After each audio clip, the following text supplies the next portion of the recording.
Mən soğanlıq balasıyam, mən qıpçağam, mən avşaram.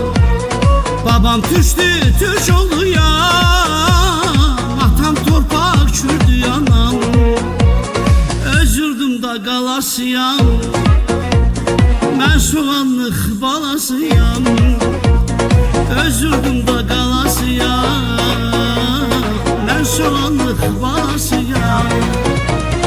Borçalının Türk yurdunun alınmayan qalasıyam. Düşmənlərin qarşısında bozqurt kimi dayanıram. Öz yurdumda qalasıyam, mən soğanlıq balasıyam. Öz yurdumda qalasıyam, mən soğanlıq balasıyam.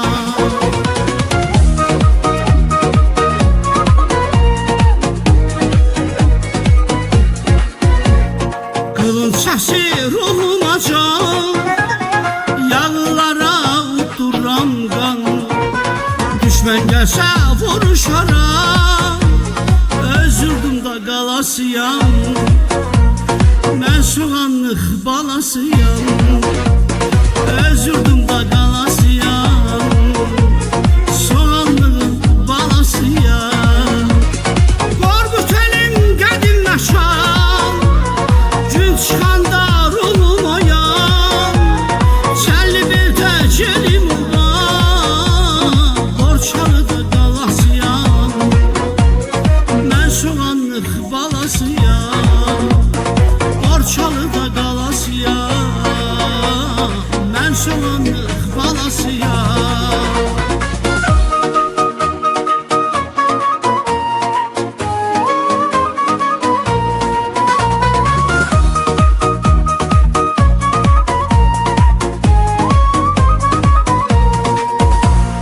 Mən faziləm, türk oluyam, gün tək yanıb yandırıram.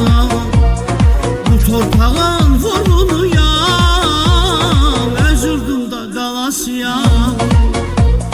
Mən soğanlıq balasıyam, öz yurdumda qalasıyam.